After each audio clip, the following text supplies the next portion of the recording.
Nós estamos dando sequência ao Evangelho e falando sobre a sequência, capítulo 1, 2, 3, 4. E hoje nós estamos no capítulo 10, que é um capítulo, no meu entender, o mais importante aqui, eu acho a reencarnação, capítulo 4. Segundo, eu acho o capítulo 15, fora da caridade não há salvação. E o terceiro eu acho esse, bem-aventurados os misericordiosos. E não é tão fácil como parece, tá? Parece facílimo, mas não é. Mas hoje, ele vai se transformar em matéria de primário, porque nós vamos digeri-lo todinho, vamos entender realmente o que é o perdão, por que do perdão e o não julgueis para não ser julgados. Elevemos o pensamento a Jesus. Senhor Jesus, nosso mestre de bondade, estamos reunidos em seu nome nessa casa de caridade, pedindo a sua ajuda para que possamos entender melhor o Evangelho e tentar praticá-lo. Vamos estudar hoje a misericórdia, ou seja, o perdão, como devemos agir diante de situações ofensivas, para que possamos praticar esses ensinos maravilhosos e ir vencendo a nossa inferioridade, contendo em nós os nossos ímpetos, os maus desejos que ainda temos no nosso coração. Ajuda-nos, Senhor, nesse instante. Assim seja. Logo de primeiro encontraremos o ensino de Jesus que diz: bem-aventurados os que são misericordiosos, porque obterão misericórdia. Mateus capítulo 5, versículo 7. Se perdoardes aos homens as faltas que cometerem contra vós, também vosso Pai Celestial vos perdoará os pecados. Mas se não perdoardes aos homens quando vos tenham ofendido, vosso Pai Celestial também não vos perdoará os pecados. Se contra vós pecou vosso irmão, ide fazer-lhe sentir a falta em particular, a sós com ele, e se vós atender, tereis ganho vosso irmão, e se vos atender, tereis ganho vosso irmão. Então, aproximando-se dele, disse-lhe Pedro: Senhor, quantas vezes perdoarei a meu irmão, quando houver pecado contra mim? Até 7 vezes? Veja bem, Pedro sugeriu até 7 vezes.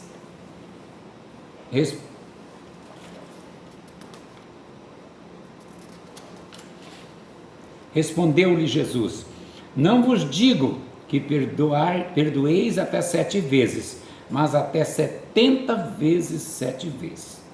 Mateus capítulo 18, versículos 15, 21, de 21 a 22. Muito bem, vamos dissecar esses itens que nós lemos. Bem-aventurados os misericordiosos, porque obterão misericórdia.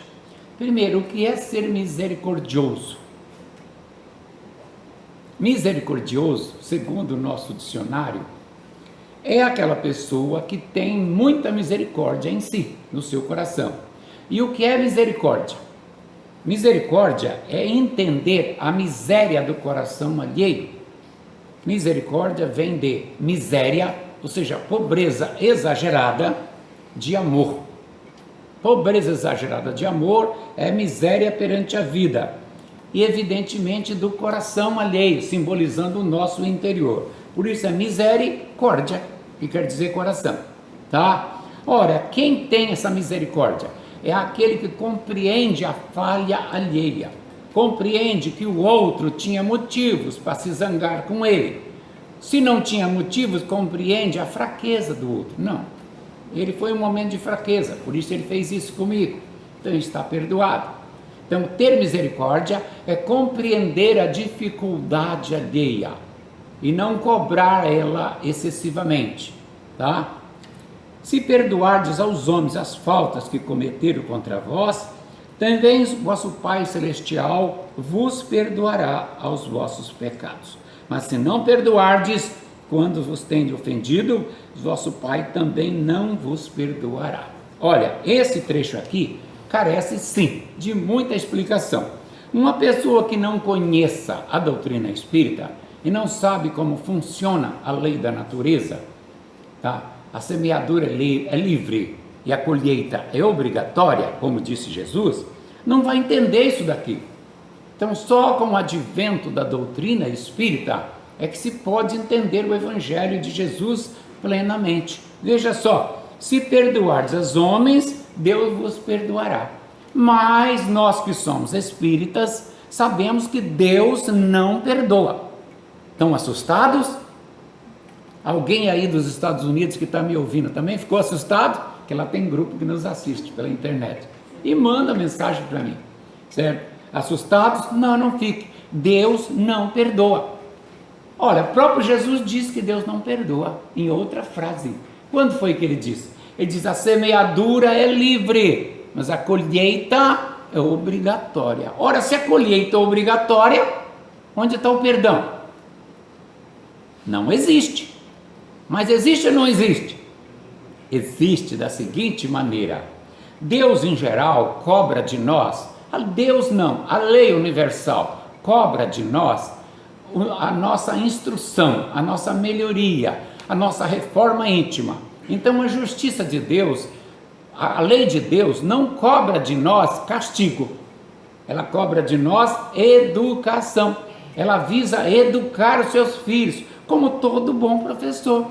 Ele não quer castigar aluno, na pior das hipóteses ele passa uma reprimenda porque quer que o aluno não erre mais, é o bem do aluno que ele quer. E a lei de Deus estabelece uma maneira que nós devamos atuar para nos corrigir, nos educando. Se fosse realmente cobrando de nós, tal como nós erramos, o sofrimento seria infindável. Vocês já lembraram que João Batista perdeu a cabeça uma única vez? E ele era o espírito de Elias que tinha reencarnado e tinha mandado cortar a cabeça de 70 profetas de Baal. Então João Batista ia ter que reencarnar 70 vezes também para perder 70 vezes a cabeça, tinha de ter 70 Salomés ou outras coisas parecidas. Que absurdo! Mas não é assim. Aí seria o próprio Deus aplicando olho por olho, dente por dente. Mas não é assim que funciona. Quando João Batista feriu, mandou cortar a cabeça dos profetas, ele desencarnou depois e notou o erro que tinha cometido. A consciência dele ficou pesadíssima e ele sentiu com a sua luz obnubilada. Gostaram do obnubilada? Interessante essa palavra. Aí, por que estão rindo? Certo? Aí o que aconteceu? Ele ficou ansioso por corrigir aquele erro, para retomar a sua luz, porque um grande erro atrapalha sim, diminui a intensidade da luz do Espírito. Porque ele tem que estar com a alma limpinha para fazer-se brilhar na maior intensidade do brilho que ele já conquistou. E se ele comete erros, aquilo vai toldando a sua consciência. Então ele veio naquela missão de anunciar Jesus e fez um programa para que a cabeça dele fosse pedida e ele perdesse a cabeça e pronto, a consciência voltaria ao seu normal. Ele perdeu a cabeça uma única vez. Não é isso? Foi. Então Deus é bondoso ou não é? É. Há pessoas aí, certos empresários, que prejudicam o empregado, prejudicam longos anos o empregado. Aí depois que morre, ai, por que eu fiz isso? Ai, por que eu fiz aquilo? Aí noutra encarnação ele vem, passa uma única encarnação, sofre um pouco, recupera os erros que ele cometeu na anterior. Segundo os Espíritos, aqui mesmo no Evangelho, no outro item que diz obediência e resignação. Vale a pena ter resignação e obediência? Diz eles aqui. Vale, porque você, quando tem resignação e obediência, está agindo igualmente a um devedor que está diante de um credor incompassivo, cobrando mesmo, e o cobrador diz assim para você: você me deve 100 mil, ou paga agora ou então destruo você. Aí ele, que chance o senhor me dá para eu pagar? Ele diz: trabalhe hoje o dia inteiro para a minha empresa. Só hoje, só. Mas o dia inteiro. Sim, senhor. Você não fica feliz em trabalhar um dia inteiro, nem que seja debaixo do sol ou debaixo de qualquer situação dificílima, mas sabendo que você vai pagar uma dívida de 100 mil, porque trabalhou hoje o dia inteiro, ou que seja um mês inteiro. O cobrador diz, por um mês, por uma semana, coisas assim. Aí você, aceito. Você não faz? Faz, ainda faz alegre, não é? É esse o sentido que os Espíritos dizem. Então tenha obediência e resignação na sua alma. Quando você tiver um câncer te acossando, quando tiver um tumor te atormentando de outra maneira, mesmo que não seja câncer, quando vier uma deficiência física, quando vier uma enfermidade difícil de suportar, suporte, porque nenhuma enfermidade vem gratuitamente. Nós demos causa, sempre demos causa. Sempre foi uma causa aberta por nós. Então nós temos que ter resignação. Por quê? A cobrança de Deus sobre nós, porque Deus nos cobra em torno de 10 a 20% do que nós fizemos de errado. Só aqueles 10 a 20% são suficientes para nos ensinar a dor do erro. Não vou fazer mais. Aprendi, não vale a pena. Este é o perdão de Deus, a oportunidade que Ele deu. Não é que Ele vai apagar as faltas como muitos pensam. Vamos ao sacerdote, chega lá, senhor sacerdote, na frente do sacerdote nós somos bonzinhos, né? Senhor sacerdote, eu já roubei, enganei 10 mulheres, dei um desfalque na empresa, ele reze tantas Ave Maria, tantos Pai Nosso, está perdoado. Aí o sujeito vem para casa e fica até animado a desviar de novo, e depois ele vai lá no sacerdote, espera trocar o sacerdote por ser outro sacerdote, conta outras falcatruas, novo perdão. Assim é moleza, não é? Seria uma grande moleza. Quando é que esse sujeito vai aprender? Nunca.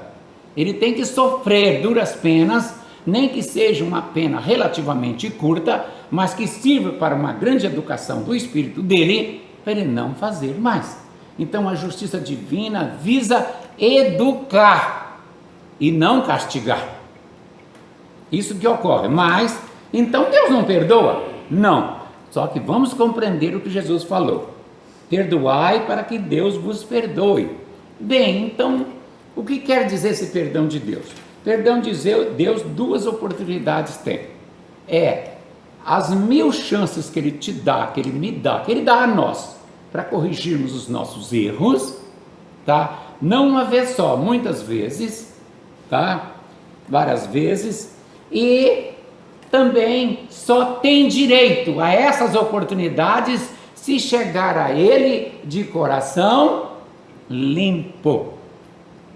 Se eu chegar no mundo espiritual e disser, meus espíritos superiores, que os que controlam lá, né? São assim.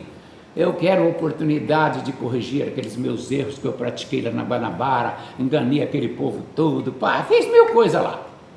Aí ele vai dizer, com esse ódio que você tem no coração, mas me prejudicaram também. Não, então vá primeiro corrigir esse ódio. O espírito odioso não pode obter chance de correção dos seus erros. É preciso retirar o ódio. Então primeiro eu tenho que perdoar. Primeiro eu tenho que chegar diante de Deus e dizer, não tenho nada contra ninguém, mas me prejudicaram, mas eu nem quero lembrar disso, não tenho nada contra ninguém. E tem que ser sincera a declaração, porque os superiores espirituais leem no nosso coração, leem no nosso espírito. Não adianta eu chegar lá e diante de um espírito bonito, sábio, iluminado daquele, eu dizer, não tenho nada contra ela. Aí ele, olha o seu coração cheio de ódio, rapaz. Vá primeiro corrigir esse ódio, porque eles não podem me dar uma situação nova, uma outra encarnação, para eu corrigir o erro, se eu estou desejando fazer um mal ao próximo, porque me ofendeu. Então eu só terei nova oportunidade, se eu tiver perdoado. Então o que é que você conclui? Que nós temos que perdoar, não Deus. Sabe por quê? Porque quem ofendeu entre si fomos nós, quem nos prejudicou foi nós, um ou outro. Então é nós que temos que perdoar, para seguir avançando. Deus não precisa, porque Deus é o dono do universo e Deus estabeleceu leis. Foi através da humildade de Deus que, podendo tudo como Deus pode, no entanto criou leis. Leis para Ele mesmo obedecer. Já repararam isso? Ninguém sai da lei divina, é dentro da lei. Portanto, Deus nos perdoa, dando 1000 oportunidades, e desde que nós tenhamos o coração limpo. Não podemos chegar diante de Deus com desejo de vingança, ressentimento. Nada vamos conquistar. Então vamos já perdoando quem nos ofendeu. Quantas vezes eu devo perdoar? Aí ele diz, leve a pessoa em particular, se possível, converse com ela e se acerte com ela. Aí o Pedro perguntou, quantas vezes? 7 vezes? 7 por ser um número cabalístico e era costumeiramente usado naquela época já. E ele disse, não digo 7 vezes, porque é pouco, não é mesmo? É 70 vezes 7, ou seja, 70 vezes 7 dá 490. Então eu vou comprar um caderninho e vou sair anotando. Já perdoei 323 e ainda falta um bocado. Já pensou? Não é assim. Ele quis dizer um número que não se conta, né? Indefinidamente. Mas por que eu agora trabalho numa empresa e lá tem muitos colegas, cada um com a sua atividade, e de repente tem um sabidão lá que me ofende, sabendo que eu sou espírita, quero praticar o espiritismo, estou insistindo no espiritismo, eu não vou devolver a ofensa a ele, não é assim? Aí, no outro dia ele me ofende de novo, aí eu estou orando por você, no outro dia ele me ofende de novo, estou orando por você, até quando? Eu vou ficar assim? Eu não tenho que perdoar 70 vezes 7? 70 vezes 7 é um número que não se pode contar. É um número, teoricamente, infinito. Ou seja, Jesus quis dizer, os espíritos dizem assim, o que Jesus quis dizer aí, e que as pessoas que não conhecem o espiritismo não entendem, é que aquele que atingiu um estágio de amor tão grande, não consegue mais carregar ódio de forma nenhuma. Ele aprendeu a amar. O próprio Jesus era esse modelo, né? Ofendido, ele não revidava, porque ele tinha equilíbrio, dominava suas emoções e era amor puro. Então nunca um espírito desse ia ficar com desejo de vingança, nunca. E esse é o modelo, por isso Jesus é o nosso modelo. Então o modelo é esse, chegar num estágio de amor tão grande dentro de nós, que mesmo ofendido 1, 2, 3, não vamos levar avante, porque não conseguimos ser ofendido. Basta a gente dizer assim, o cara diz assim, o sujeito feio, diz, esse tem que trocar os óculos, porque eu sou bonito, na minha visão. O sujeito desonesto, esse aí é outro tolo, eu não sou desonesto, mas não me ofendo. Ou seja, eu sei que eu não sou, por que eu vou me ofender?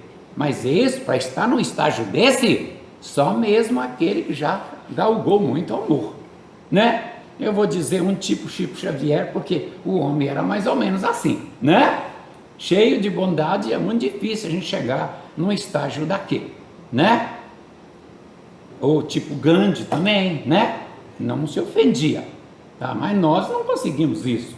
Nós somos ainda espírito atrasados, tá? Então, 70 vezes 7 quer dizer, quando você chegar num estágio de tanto amor, ninguém mais vai te ofender, porque você não vai aceitar a ofensa. O cara disse que é você diz, não fui eu, pronto, é o suficiente, não foi. Para que eu vou me ofender? Né? Porém, tem um outro departamento aí a ser considerado. Imagina que você dependa da sua imagem e alguém começa a te ofender, distribuir mentiras sobre você e está prejudicando a sua imagem, atrapalhando você no futuro, que você depende daquela imagem. Quem diz que o dia de hoje isso é? Todo mundo depende da imagem hoje. Hoje em dia é difícil. Aí o que é que você faz? Você liga para um bom escritório de advocacia, contrata um advogado e diz, processa esse sujeito para mim, meu colega de trabalho, e ainda chama ele. olha, eu reuni provas que você está me ofendendo constantemente, brincando com a minha pessoa, eu continuo amando você e não vou ter ódio de você, porque eu não consigo ter ódio. Mas, como você está brincando com meus sentimentos, atrapalhando a minha vida, eu vou processar você para forçar você a gastar um dinheirinho e parar de me ofender. Aí o meu advogado vai pedir, por exemplo, 100 mil reais. Aí ele, bem, se entenda com a justiça. Só em ele ter que contratar um advogado para se defender, ele já acha melhor parar de ofender. Você tem o direito de fazer isso, mas não quer dizer que você vai ficar com ódio dele, inimigo dele. Quando você chegar lá na audiência, na primeira audiência, que normalmente tem, né?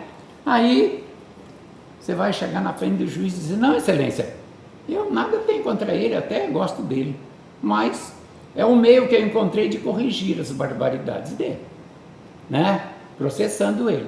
Então o senhor vai fazer um acordo com ele? Não, não tem acordo. Deixa o senhor julgar e obrigar ele a pagar o que ele me deve. Se o senhor julgar que eu não mereço 100 mil, eu recorro e vou recorrendo até conseguir. Se chegar lá no Supremo não tiver jeito, eu recebo o que determinarem, mas eu vou brigar, para obrigar ele a ficar se defendendo. Ele vai se arrepender tanto que não vale a pena ficar ofendendo os outros. E você não guardou ódio dele nenhum, mas só usou um jeito de se defender. Porque isso tem gente que sabe que você é espírita e começa a brincar, já reparou assim? Sempre. Tem sempre uns brincalhões que fica jogando indireta, tentando fazer você sair do sério, tá? Isso é duro se manter, mas o que é ódio? Ódio é o desejo intenso de praticar um mal, tá? Eu posso só ter esse ódio, mas na hora que eu colocá-lo em ação, eu entrei numa fase de vingança. Se ele me fez o mal, eu estou com ódio, comecei a cobrar, estou com vingança. Aí o ódio e a vingança são condenáveis. O que é ressentimento? É aquela tristeza que alguém nos fez passar e nós não resolvemos tirá-la do coração e ficamos sempre lembrando, ela me deve uma, um dia ela vai ver, eu não gosto dessa mulher, eu não gosto desse cara, um dia ele vai ver. Isso é ressentimento, porque está sempre tentando sentir de novo aquela ofensa até pequena, mas ele quer sentir de novo, por isso ele está ressentindo, ressentimento, ou seja, repetindo o sentimento, renovando o sentimento de mágoa. Aí o que é mágoa? Mágoa é a ofensa pequena, que não chega a se transformar em vingança, nem chega ao nível do ódio, mas o sujeito guarda lá dentro só para ele. Qualquer coisa, eu estou magoado, sou magoado com aquela pessoa, porque um dia ela me falou tal coisa. Recomendação dos espíritos: retire mágoa, ódio, ressentimento do coração, porque isso atrapalha a nossa saúde, impede o bom funcionamento do nosso sistema endócrino, e aí os hormônios são distribuídos de maneira inadequada. Resultado, vai aparecer mais tarde uma doencinha que todo mundo já conhece, conhecida por diabetes. Ódio, resultado de ódio. Quando o ódio, eu nunca tive esse negócio na casa de boca. Todo mundo, quando tem o ódio concentrado mesmo por longo tempo, parece que não deu para cumprir o ódio nem nada, mas ficou lá. Aí você lesiona o seu perispírito, naquela região que você concentrou o ódio. E aí, noutra encarnação, quando você nascer, parece que não nasceu com nada, mas quando chegar na época certa, vai eclodir um tumor cancerígeno. Tumor cancerígeno, em sua grande maioria, decorrente de ódio acumulado. Nos Estados Unidos, fizeram um estudo profundo sobre isso e observaram que as mulheres com ódio e ciúme juntos, exagerados, fizeram aparecer câncer de mama, tá? Os homens prepotentes e muito ciumentos fizeram aparecer câncer de próstata. Então é melhor eliminar isso. Ele não resolve nada, tá? Disse aqui Jesus: se tiveres algo a ofertar ao altar, ou seja, a casa religiosa, mas tiver uma mágoa contra alguém, um ressentimento contra alguém, um ódio contra alguém, ide primeiro reconciliar com seu adversário, enquanto ele está no seu caminho, senão você ainda vai ser entregue ao juiz e não vai sair da prisão enquanto não pagares o último centavo. Depois venha ao altar e entregue a sua dádiva com o coração que puro, limpo. Então Deus não quer que ninguém chegue a Ele com o coração cheio de ressentimento e de ódio. Então quem é espírita perdeu a chance de ter ódio até hoje, porque daqui para frente não pode ter mais, porque está entendendo que não vale a pena. Então, se insistir com ódio, está lutando contra si mesmo. Ódio não vale a pena, tá? Não tem condição. Esse é o sacrifício, diz os Espíritos, que mais agrada a Deus. Não é o sacrifício de carregar uma casinha na cabeça, nem tampouco subir a escadaria de joelho, tá? De carregar cruz nenhuma, nada. Nem acender tantas velas, nada disso. Nem jogar braçadas de flores no dia da Maria da Conceição lá na praia não sei das quantas, nada disso. Esse sacrifício não é pedido. Disse Jesus no livro de Mateus: sacrifício não quero, mas boa vontade. Boa vontade. O que é boa vontade? É querer estudar o Evangelho e praticá-lo. É querer estar de harmonia com a comunidade que nós vivemos. Boa vontade é querer seguir os caminhos de Deus, tá? E não ficar fazendo as tolices e depois ir lá fazer oferenda. Isso, o espírito não dá nem atenção para isso. Uma vez o espírito da Maria da Conceição aqui, estudando aqui conosco, incorporado, aí alguém perguntou: mas escuta, essas pessoas que fazem essas oferendas lá na Umbanda, aqui em Banda, não sei o que mais, chamam a senhora de Iemanjá. Ela: eu não sou Iemanjá, eu sou Maria da Conceição, não tem nada a ver com isso. Mas eles botaram esse nome. Isso é problema deles. Eu vou proibir as comunidades de botar esses nomes? Problema deles, não tem nada com isso. Aí disse: e aquelas oferendas, por que a senhora aceita aquelas oferendas? Ela disse: quem disse que eu aceito? Eu não posso proibir as pessoas de pegar rosas e tantas oferendas e ir lá jogar na água e dizer que é para Iemanjá. Não sei nem quem é esse Iemanjá. Não é comigo. Eu sou Maria da Conceição, encarregada do reino das águas. Agora, se me veem saindo das águas, entrando nas águas, trabalhando, não tenho direito de botar esse nome em mim. Botar, deixa para lá. Não é? Nós não podemos consertar essas coisas, viu? Então ninguém quer sacrifício de ninguém, doações nenhuma para espírito nenhum. A única doação que Jesus quer é o coração limpo. Só é o que alegra a Deus. Esse é o sacrifício que mais agrada a Deus, tá? Diz aqui o Evangelho que as pessoas deixam de tirar um argueiro do seu olho. Argueiro, para quem não lembra, que todo mundo sabe, eu sei, todo mundo aqui é letrado, mas esqueceu. Argueiro é cisco, um cisquinho bem pequenininho, é chamado na nossa língua portuguesa de argueiro. Então é que o escritor, o tradutor, ele não quer escrever cisco, ele quer se passar por inteligente, porque ele põe argueiro. Ele vai dizer assim: se eu escrever cisco, todo mundo sabe, tem que botar argueiro. Você já viu que os escritores espíritas, inclusive os espíritos, que algum pode estar aqui presente, recebam esta crítica? Quando eles vão escrever, aí eles não esqueceram disso, não, olvidaram disso. Já repararam isso? Sempre assim, olvidando para parecer mais culto.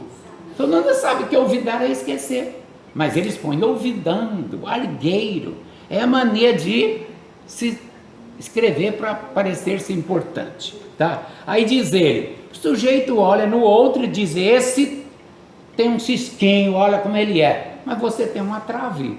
Ou seja, isso simbolicamente quer dizer: não julgue as pessoas, porque você também tem seus defeitos. Quem que não tem? É difícil não achar alguém que tenha que não tenha defeito, porque todos nós estamos aqui encarnados para a correção de nossos erros e melhoria do nosso espírito. Se estamos aqui, é porque precisamos melhorar, né? O meu erro é de um jeito, o dele é de outro, do outro é de outro, mas temos. Então não podemos arvorar-se no direito e ficar apontando o erro dos outros, de ninguém. E se nós fôssemos espíritos avançados, já puro, tipo Jesus, vamos supor que nós fôssemos, nós poderíamos também fazer isso? Não, nós não iríamos fazer, porque nós teríamos amor no coração e não iríamos ter coragem de ficar indicando o erro de ninguém, porque seria falta de caridade. Então nem os adiantados indicam isso e nem nós podemos fazer. Eles poderiam fazer porque são sem erros, mas nós não, porque nós temos erro. E também pela prática da caridade, o amor ao próximo. Então não podemos ficar acusando o erro de ninguém. Porém, isso daí tem um limite. Não é bem assim como estamos falando. Eu disse que nós íamos dissecar. Acontece o seguinte: Maria dos Anzóis Pereira tem uma mania de chegar na empresa para trabalhar e apontar, causar problema aos colegas de trabalho. Aí todo mundo, eu não aguento essa mulher. Eu não aguento essa mulher. O cara, o chefe é pior que ela. Não é assim? Aí você, é mesmo, esses dois, o que você faz? Vai apontar o erro deles? Vamos supor que tenha reunião na empresa. Aí ele todo metido, tem alguma queixa aí, algum de vocês? Pode falar, pode dizer, agora é a hora. Aí o cara, não vou falar, eu já suportei até agora, não é assim? Devemos falar? Devemos. Quando aquele erro está nos prejudicando, ou prejudicando a comunidade, porque nós temos que ter interesse pela comunidade. A comunidade é nós também. Nós não podemos achar, deixa a comunidade sofrer, não tem nada com isso. Não é assim não.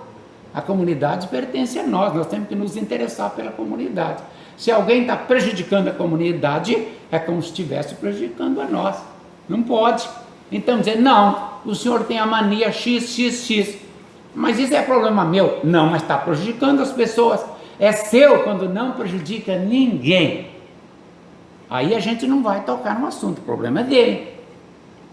Não é? É assim que ensina o Evangelho. Mas você se sentiu prejudicado, você tem o direito de falar, porque você tem o direito de te defender, se defender, de cuidar da sua felicidade, afastar aquele incômodo da sua vida. Você tem esse direito, tá? Mas só se estiver sendo prejudicado. Quando nós apontamos defeito de alguém, diz os Espíritos, 2 motivos há. Um é reprochar a conduta dele perante a sociedade. Tá vendo? Esse cara é assim mesmo. É mesmo, aquele cara não presta por causa disso que você mostrou. É mesmo. A finalidade é essa, uma delas. Né? A outra finalidade é o quê? Reprimir o mal que ele está provocando. Porque nós não podemos aceitar que o mal tome conta da sociedade e todo mundo vai cruzar os braços porque nós somos cristãos. Não, nós somos cristãos, não podemos falar nada. Gente, estão equivocados com o cristão. Segundo os Espíritos, o cristão tem o direito de matar. Vamos se assustar com essa palavra. De matar o adversário quando ele vem lhe tirar a vida. Você tem a obrigação de defender a sua vida. Se você vê que o cara vai puxar a arma, já está puxando, e você é mais rápido no gatilho que ele, você seja mais rápido no gatilho. Que pão! Não, senhor. Ele ia te matar. Não, mas eu matei antes, porque ele ia me matar. É sua obrigação. Sabe por quê? Porque se você deixar, me mate, eu sou cristão, você cai lá. Chega lá no mundo espiritual, vão dizer, por que você deixou o cara se matar? Você podia ter se defendido, ou pelo menos corrido. Por que você não fez? Não, porque eu era cristão. Então, parte do seu crime foi suicídio. Você deixou ele se matar, você até gostou. Então, suicídio é suicídio indireto, parte de um suicídio. Portanto, nós temos obrigação de nos defender. Viu? Obrigação de defender a nossa vida. Se nós temos a obrigação de defender a nossa vida, não vamos ter a obrigação de defender nossa honra? os nossos direitos, nós temos que defender. Então ele está falando mal de mim, está me prejudicando, eu tenho que conter isso, seja com um processo ou primeiro avisando ele. Se não parar, tomarei outras medidas. Agora, não quer dizer que eu estou processando ele, eu tenho ódio dele. Não, eu estou me defendendo. Agora, se ele tem ódio, é problema dele, tá? Bem, falamos do argueiro, porque normalmente, nós comumente olhamos para dentro de nós e achamos que os nossos defeitos são pequenininhos e às vezes são imensos perto do outro que nós estamos criticando. O maior erro é nosso, mas nós achamos que ele que tem o grande erro. O erro dele é pequeno, mas no nosso orgulho, a nossa vaidade, faz com que a gente aponte os erros dos outros. Aí Jesus vem e diz, não julgueis, para não ser julgado. Por quê? Porque todas as nossas atitudes ficam registradas em nós, no nosso perispírito e no nosso espírito, tá? São duas cópias, uma que fica no espírito, outra no perispírito. Normalmente é a do perispírito que é a mais acionada, né? Aí o que acontece? Se está registrado em nós todo o julgamento que nós fizemos aos outros, quando nós formos nos analisar no mundo espiritual, ou a espiritualidade mais avançada que nós vai analisar para promover uma nova encarnação, eles vão ver que você tem a mania de julgar os outros. Olha aqui, aí não vai nos conceder um tal benefício que nós queremos, porque nós temos essa mania. Mas não cheguei a prejudicar, mas julgou. E muitas vezes foi por maldade. E quando nós julgamos, nós comumente divulgamos, né? Ou até levamos a pessoa a pensar que tem determinado erro no seu coração, porque nós estamos indicando que ela tem e às vezes ela não tem. Então o julgamento não pode ser realizado por nós. Nós não conhecemos profundamente aquele espírito, como é aquela pessoa, como é que nós vamos julgar? Não temos condição de julgar, de jeito nenhum. Aí algum mais alvoroçado que já me fizeram essa pergunta, mas e por que os juízes julgam? Então não devia ter juiz. Calma, não seja tão radical assim. O juiz existe para produzir a paz na sociedade, para julgar e evitar conflitos, para tentar distribuir justiça do jeito que ele consegue, do jeito que o direito faz chegar a ele. Então o juiz é importante, porque sem os juízes seria uma loucura, não é? Seria uma loucura, seria agressões em cima de agressões. Então os juízes julgam, podem até julgar errado, porque a lei é errada, mas aí tem que se alterar a lei. E não dizer que o juiz está errado, porque se o juiz errar, recorra, recorra para outros desembargadores analisar e corrigir o erro do juiz, não é? E se os desembargadores lá acharem que está errado, recorra de novo ao outro tribunal, para aí se chegar ao ponto de todo mundo julgar daquele jeito, é daquele jeito, né? Mas não tem jeito. Quantas vezes nós já falamos? Indulgência. Ah, nós temos que ser indulgentes, já ouviram muito isso, né? O que é ser indulgente? Olha, não está ligado Cesares aí? Porque está meio quentinho. Tá? Quantas vezes, já vimos, né? A indulgência. O que é a indulgência? Indulgência é evitar apontar defeitos alheios, é aceitar aquela pessoa com as dificuldades que ela apresenta na vida, é dizer, essa pessoa vai integrar o seu time, aí você diz, pensa assim, será que não tinha uma melhor que essa? Não tinha assim um Neymarzinho lá para colocar no meu time? Não, essa é perna de pau aí mesmo. Aí você sabe que ela é perna de pau, mas não vai ficar, ó, você é ruim, você é ruim. Ei, na vida humana não pode ter isso. Você tem que aceitar ela do jeito que ela é, gostar dela do jeito que ela é, porque senão não vai viver com ninguém. Se aceitou estar com aquela pessoa, não fique jogando nada. Se puder ajudá-la, dar alguma dica para melhorar, tudo bem, mas sem apontar defeitos. Não ver o defeito dos outros é ser indulgente, tá? Quando você vai praticar a caridade, faz a fila dos necessitados, é aqui. Aí você tem uma bolsa de alimentos para distribuir quilo por quilo. Por exemplo, estou inventando. Aí você diz, você não é bom trabalhador, eu não vou te dar. Ah, você é necessitado, eu te dou. Você é da nossa religião, não dou. Você é da outra religião, não dou. Ei, isso não é caridade. Você está dando às pessoas de acordo com sua conveniência. A caridade não vê religiosidade, cor, origem de ninguém. Vê que ele é um ser humano, filho de Deus. Isso aí é a prática da indulgência, tá? Então nós temos que ser indulgentes, tá? Nosso tema já terminou. Muito obrigado.